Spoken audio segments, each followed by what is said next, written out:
Hey guys, what's up? It's iPhone here, and welcome to episode 6 of Warframe, the Ultimate Beginner's Guide. Now, in today's episode, we're going to be doing a bunch of stuff. We're going to be leveling up our mastery. We're going to be popping this massive zit on our neck. Now, you might not actually have this, but I do have it, and if you do happen to have it, I'm going to show you how to burst it. There's two different ways that you can burst to get off your Warframe's neck. We're going to be explaining that there, and obviously, how to progress through Mercury to get to Mars. So that's what we're going to be covering in today's video. But first off, let's jump into the next Master Rank test, which is going to take us to Master Rank 2.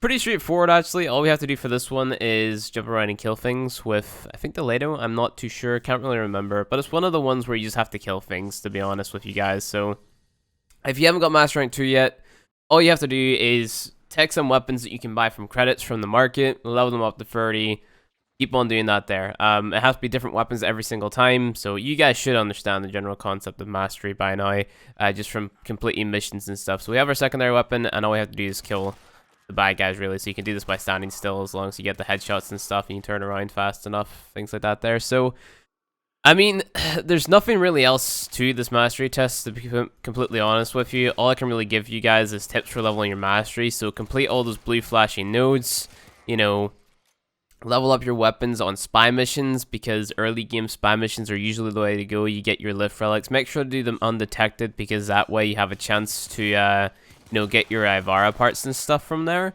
Now, Ivara is a stealth frame, which you can get from spy missions, and you get different parts depending on the level of the mission. Right now, you guys should be able to get the chassis. So you can get those pretty early, and keep on playing spy missions. You get your dual stat elemental mods, different things like that there. And that's the Master Rank test done. I mean, that was super simple. So you see all these different things that you get from the Mastery test. And obviously, we'll be talking a little bit more about, let's say, your Syndicate standing and your Void Traces and stuff later on, whenever we actually need to. So, moving on a little bit, I'm pretty sure the Syndicate's is Mastery 4. If it's Mastery 3, okay, Mastery 3. So, Mastery 3, next time we level up, which should be maybe next episode or episode after, we'll be able to talk about Syndicates and what you can get from there. So, let's talk about the cyst now, actually. So, the cyst on your neck is basically an infection that comes from a Warframe known as Nidus, and will affect all frames in the lobby. So, if you ever played with a person who is playing with the frame known as Nidus, or someone who was infected by a Nidus frame, then you're going to get the cyst on your neck. You can only ever get the cyst on each of your Warframes one time. What this cyst is used for, or not used for, is to make a infested Kubro. Now, you'll see if you go up to your codex, if you're at the same point as me, you will have a quest called the Howl of the Kubro. Now, basically what this quest is, it's a quest which will allow you to get a dog or a Kubro, and you need to go get an egg and stuff. And once you complete that there, you can use the cyst on your neck. You can drain it during the incubation process, which will take place here after you've completed that quest. So you can start a new incubation of a new Kubro, and you can drain the cyst to make it an infested doggo. Now, if you don't want this cyst on your neck, you can go ahead and run down here, and once it's fully grown after the 7 days, meaning you can see that little tail come out of this the zit itself, then you can walk in here and you can sit in this chair, and it's actually going to pop the zit. So here we go. This isn't really a spoiler or anything, guys, so I mean, it's just like a gameplay mechanic that they've introduced. There's no real context given to it, but you see the zit has now been burst, and we're clean off that zit. So now our Excalibur can never get that zit ever again. Pretty simplistic, right? So that's all there is to talk about with the zits. And with the Kubros over here, that highlights the Kubro quest, you don't have to do that if you don't want to. There is special types of Kubros, and these Kubros will give you mastery rank, so you can get them if you like, but keep in mind that the Kubros that you get from every single egg is going to be random unless you use a Kubro genetic coat, which you most likely don't have and cost platinum to get from other players, so don't really bother. You just kind of waste off your platinum. Now, moving on, what do we actually have to do to progress to the next planet, being Mars? So, what you guys should have done in the last episode is made your way via Venus, right? So, if you go through Venus, you'll have all this stuff completed. You'll have the Fossa boss. You'll have him done. You'll farmed up all your Rhino parts, things like that there. Pretty straightforward. You'll kill your 10 Xmas enemies. Just basically all these requirements. It's pretty simplistic, really easy to do, really easy to understand. Super straightforward.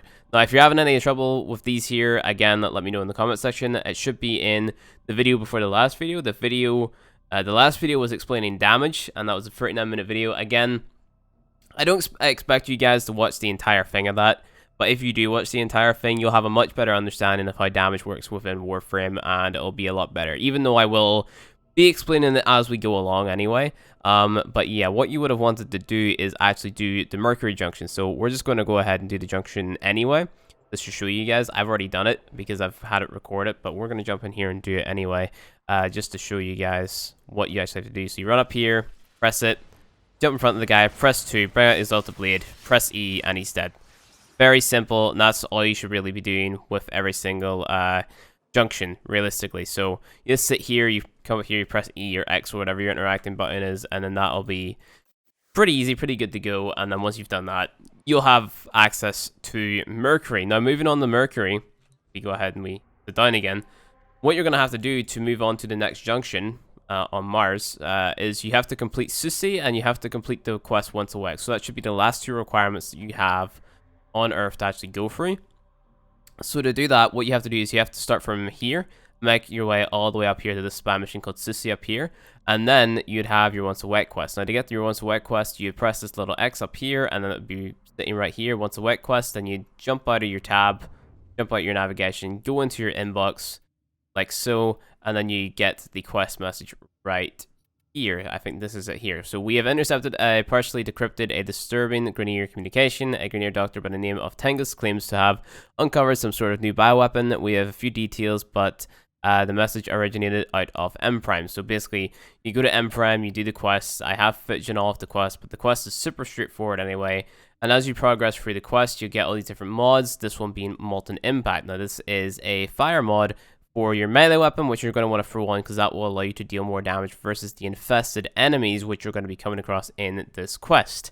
So within this quest, you want to be using mainly your scanner, and once you get near to completing the quest, or once you do complete it, you'll get a heat sword blueprint, which you're going to be crafting for master rank, and then you're going to be selling it once it hits level 30 to clear up your slot, because this weapon is known as what I like to call master rank fodder. There's going to be a few people out there who tell you that master rank fodder doesn't exist, but this is master rank fodder, and basically what that means is this is a weapon that is not worth a shit. So you level up to 30, you sell it, and then you never look at it again. So that's what master rank fodder is, and that'll increase your mastery.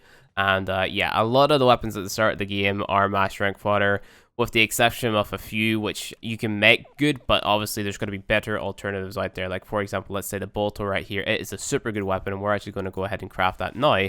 The Boltor is a super good weapon. It's high in its puncture stat, so it would be better against the Grineer.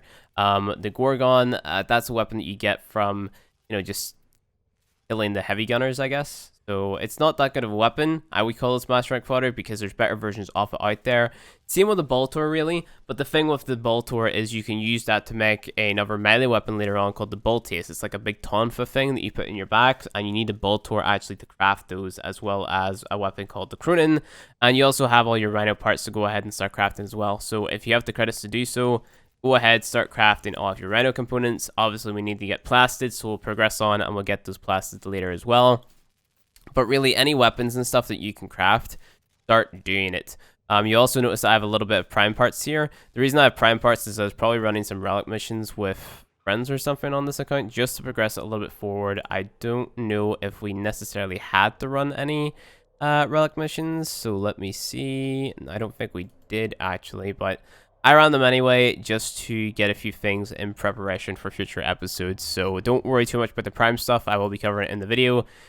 But basically how you do the prime stuff is once you do the junction leading from, I want to say it's Earth to Mars, you'll get this thing called a little void relic station thing. Let's see if we can scroll through. So you get the Arcwing quest, you get the Fragger blueprint, which is a nice melee weapon, very slow. The void relic segment. So what that is going to allow you to do is it's going to allow you to actually take a look at your relics, and we'll show you what relics drop what parts. So if we go here, after you've completed the once a week quest, obviously, you'll see you have all these different things here, and you can see if we click on lift A2, you'll see all these different prime things over here. Now, what these prime things are, it's just basically rewards that you can get from playing this little relic right here. Now, this is all for future reference, guys. This isn't anything you're going to have to do jumping from Mercury to the Mars Junction, because this is something that you're going to have to do after you've completed the Mars Junction. But because like the Mercury is so self-explanatory, like I feel the need to kind of just cover this here instead, because super easy. The Mercury quest is super easy.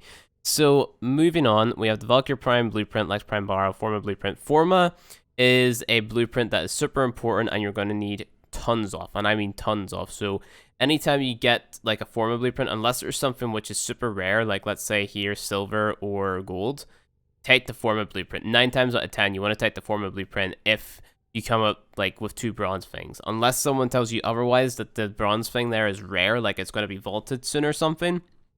Then take the Forma Blueprint, because Forma is what is used to actually add extra polarities to your Warframes and weapons. So a polarity is this little thing right here. So your V, your D, you know, all these different things. So all these different little shapes which you can throw a mod on to half the cost of. So like that there. Those are very essential to every single frame and every single weapon. So it's important to have a lot of Forma, because what Forma allows you to do, once you hit rank 30 with a Warframe or weapon, you can click the actions button and you can press this polarization. I almost messed up the pronunciation of that. So you can click on this, and then what will happen is it will give you the option to put on or change a polarity, right? So you just click on whichever mod slot right here that you want to add or change the polarity on, and then you keep on clicking until you get the one you want. And then you just press, you know, accept or whatever. And then what that would do is it would reset your Warframes level back to level 0, your Warframe or weapons level back to level 0. So you rank it up again, but you'd also have that slot on there. So it's super good. Think of it kind of like prestiging in a game like Call of Duty or something, or any game which you can prestige in. Once you hit max rank, you reset the rank back to level 0 for some sort of benefit. That's really all it is, but except it's for every single one of your Warframes and or weapons. We will be doing this with Excalibur. I think we need to buy a minimum of like 3 for Excalibur, 3 or 4. So see if 3 or 4. You're also going to need one for your syndicates as well, because we're going to have to rank up our syndicates with it as well, because syndicates require sacrifice. So you have to sacrifice something. So credits and resources or built items or whatever the case may be. So make sure you have those in rotation, and anything, like I said, that you can build, go ahead, go out of your way and try to build it. Now, right now, I can't really build anything apart from the things that I have building, and you can see how long they're taking to build here. So within a day's time, I have my Boltor, my Furus, my Reiner chassis, Reiner your optics. Get your Boltor, get your Furus, take them to a spy mission, and then level them up, you know, as much as you can, really. So, moving on a little bit, tips for Mercury Junction, it's super straightforward. It's the Grenier, so just go ahead, do all your missions, do your M Prime, go all the way up to Susei, and then you can do these little blue bits, but it's really just a lot of stuff that you've already done. These little blue things will give you more Master XP, so it's worth actually picking them up, of course.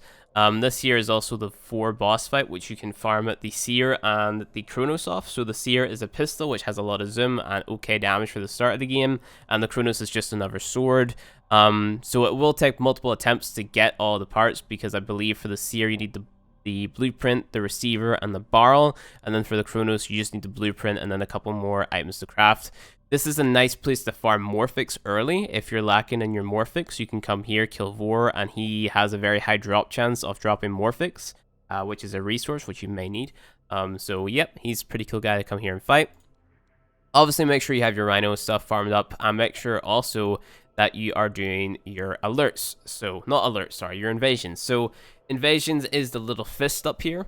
And what this basically is, it is special type missions which you can choose which faction you want to side with. So once you discover the Infested, you'll be able to fight versus the Infested with the Corpus or the Grenier. You can never take the side of the Infested, just an FYI right there. But whenever it's like, let's say Grenier versus Corpus, you can choose who to side with. And doing this will give you certain rewards. You'll see what they're offering. So let's imagine over here, instead of the Infested right here, it was showing the Grenier, right?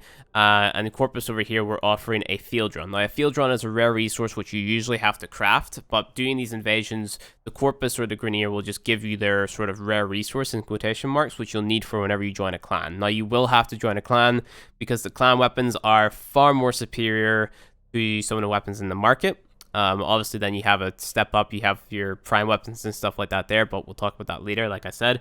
But clan weapons will really boost you through the game a lot faster than just using weapons from the market, of course. So, imagine that the corpus over here we're offering field drum, which is a resource, and then we have the Grenier over here offering detonite injectors, which is also a rare resource, which you have to craft. So you could choose to support either side, and it would give you the mission type. You'd have to do that there 3 times. So like I said, battle pay qualification. So you'd have to do this 3 times, and then you would be able to progress on, right? So usually you want to do these here with multiple people, especially as a newer player, because then it would just allow you to go through them a lot faster, at least in my opinion, because you'd get someone who has like an Ember World on Fire build or something, which is basically a build which would allow the person to run on through and kill everything without even like batting an eye at them. So, you know, you can choose to do that there, or you can choose to stay solo and then figure it out for yourself. This is a boss node right here, so this guy, Ford over here, he would drop parts for the Warframe called Nyx, which is a mind control Warframe. So if you have the opportunity to kill him and he's low enough level, I mean, go for it, because Nyx is a great frame, especially for early game. Nyx, yeah, she's a really good frame. A lot of people will say that she's crap now because Loki has probably the exact same thing as her, but he does it 10 times better. So Nyx is still an awesome frame, regardless of what people tell you. So if you have the opportunity as a newer player to pick her up, go ahead and do it. You won't be able to get Loki until you hit Neptune anyway, so, you know, just ignore what people say about Nyx until you get the Neptune, and then once you get the Neptune, you can jump on the bandwagon and call Nyx shit like everybody else if you like. So definitely make sure to do your invasions. If you have alerts, go for it. And then there's also your prime item farming here, which you'll see right here. There's a little fire up here. So you press this here, and then it'll allow you to choose a relic, implying you have the node, and then you can farm up your forma and stuff, which is super important. That's actually a requirement for one of the later junctions up here. I believe it's the one all the way. Okay, never mind. Just open the free lift void relics. I've already done it, so you can see it's already checked.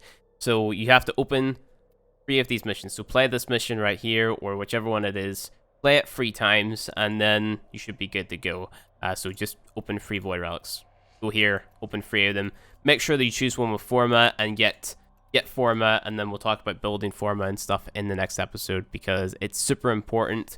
And I mean, yeah, the guide's starting to pick up. This is where you're going to have to take a lot of more stuff in from the videos, because you're going to be trying to multitask and all this good stuff. And there's also going to be like weapon recommendations, what you should be going for, things like that there. So if you want to go ahead, maybe get ahead of the game a little bit, we go to weapons, weapons, primary weapons, and you want to progress forward a little bit. A weapon that we will be going for is called the Heck. So that's Master Rank 4. If you can purchase the blueprint for that, which I can't at the minute, go ahead, pick that there up. Another weapon is called the Atarax. See, Atarax right here. This might be nerfed in the very near future, so if you can get this, definitely go ahead and pick it up, because this is an insane weapon right now, and you can make it good with very little mods. And moving on a little bit again, so secondaries are more personal preference, but there's a very good one called the Sonic Core, and there's also another good weapon called the Redeemer, which is a melee weapon, which is like a semi-shotgun blade, which is pretty cool. So here's the Sonic Core right here. It's pretty cool. The Spira are also pretty cool. So those are weapons that you want to keep, really. So I recommend blowing through all the mastery fodder weapons first. Otherwise, we'd then have to start looking at maybe farming platinum, which is relatively easy once you learn how to work your void relics and stuff. So anyway, guys, I think that's going to be it for this episode. Like I said, the guide will be starting to pick up a little bit now. I also show you the fight on the Mars Junction before I go, just to sort of show you how to do it again, even though it's the exact same as the other one back on Venus. This is really all there is to it, really. You just have to know what you're going for at every single planet, and know what you're looking for, know what you're doing, things like that there. Multitask and make sure everything gets done. So stun him, stab him, done. Press X here, easy peasy, rest in peace Frost. We'll also be going for Frost next episode as well, and this is going to be a frame that you're playing as a lot. Right now, if you have Amazon Prime, you can make a Twitch Prime account, and then go to Twitch, make a Twitch Prime account. So you link your Amazon Prime account to your Twitch account, you'll then get Twitch Prime, and then you can get a Frost Prime for free once you connect your Warframe and your Twitch account. That is July of 2017, so if you're watching this after then, that offer should have ended, but make sure to check back on Twitch just in case there's something like an Ember Prime giveaway, because, I mean, DE have a partnership with Twitch. Not too sure how it's gonna how long it's gonna last, but it's definitely a thing. And yeah, anyway guys, thank you for watching this video, and if you enjoyed it, don't forget to hit that like button below, and you want to see more Warframe content from me, hit subscribe, and I'll see you guys in the next video.